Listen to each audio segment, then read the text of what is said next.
And staying with issues around women, 3 in 4 women experience premenstrual physical or mood changes. For women suffering from premenstrual dysphoric disorder or PMDD, the monthly symptoms are more than just annoying or uncomfortable. They affect the ability to work, impact on relationships, and increase their risk of suicide.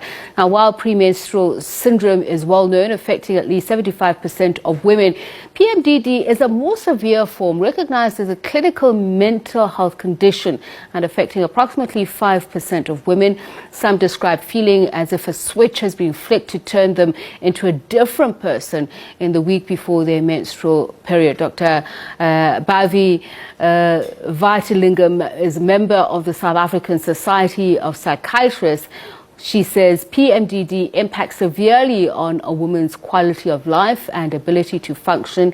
It can also cause major mental health disorders such as depression, to the extent that more than a third of women with PMDD have attempted suicide. All right, so let's speak to Dr. Bhavi Vaitilingam to talk about this matter as we reflect on Women's Month of August here in South Africa. Very good evening to you, and thank you so much for speaking to us. So I want to firstly understand what is the difference between PMDD and when we talk about particularly PMS, the symptoms thereof. What is the difference?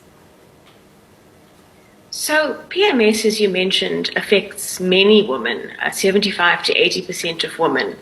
And PMS is physical symptoms like breast tenderness, bloating, and mental symptoms like mild mood changes, irritability, and things like carbohydrate craving.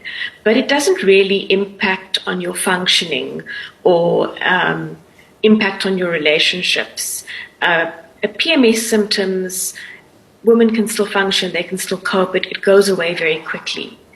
PMDD, on the other hand, is really severe changes in mood. The key symptom of PMDD is, in fact, mood changes.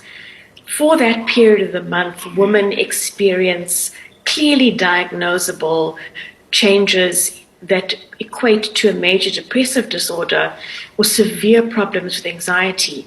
Often women can become suicidal during these times. And that's really the key difference between them. There's this real impact in functioning and really significant distress with PMDD.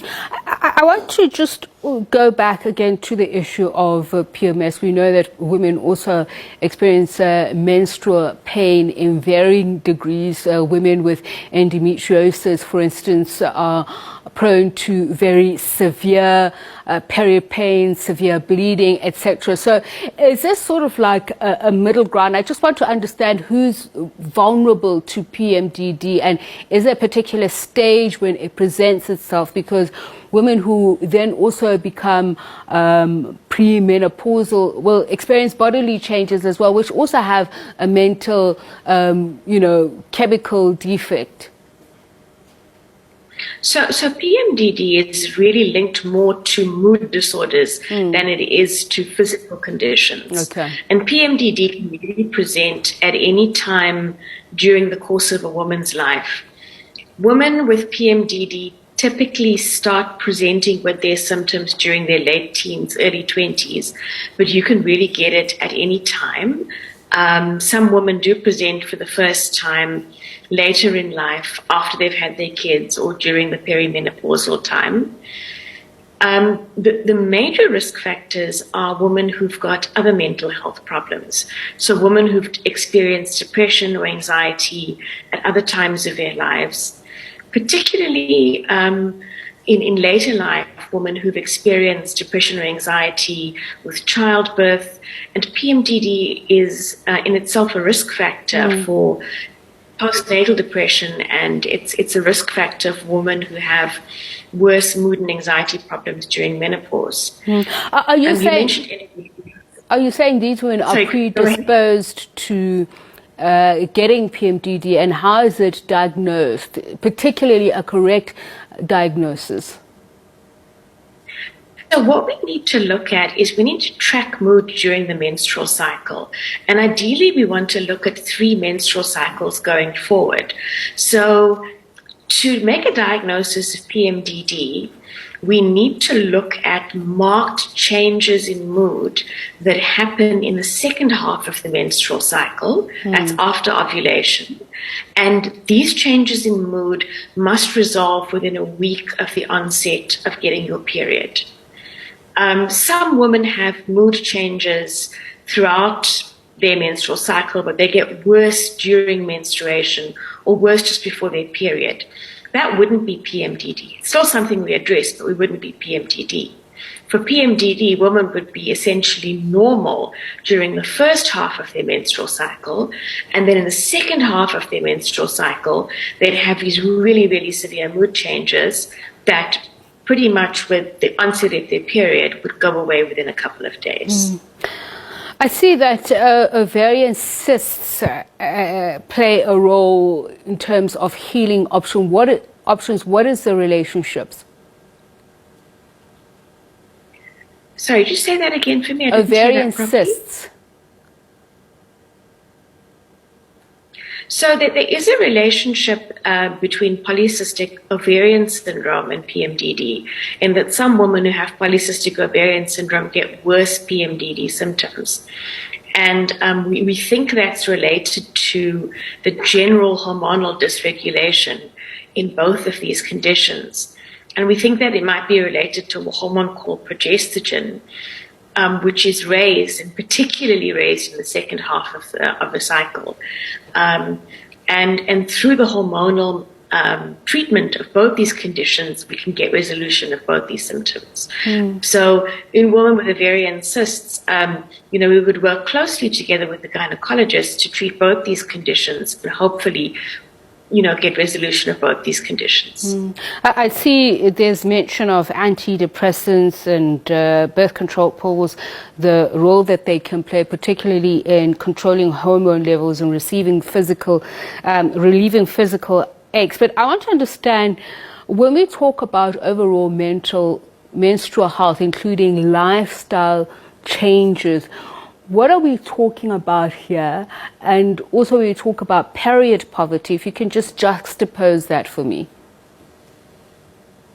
So PMDD is a mental health condition. It's a disease in the same way that depression and anxiety are diseases, and we need to see that, and we need to treat it as such. So that the 2 major forms of treatment are to use antidepressant medication, but we use them only in the second half of the cycle. That's when you get symptoms, so you would use them intermittently.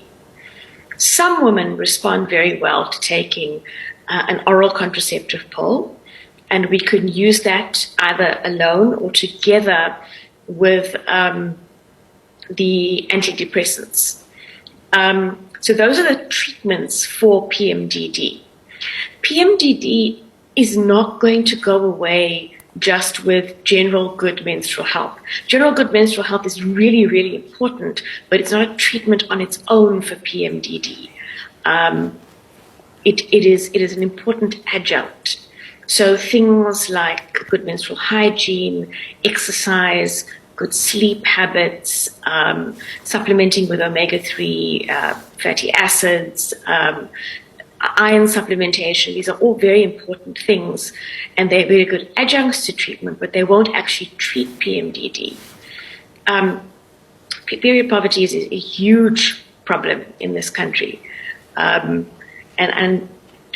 again, I think it's a slightly separate issue from PMDD. It certainly worsens PMDD in those people who suffer from it. You've mentioned that figure of 5% of PMDD.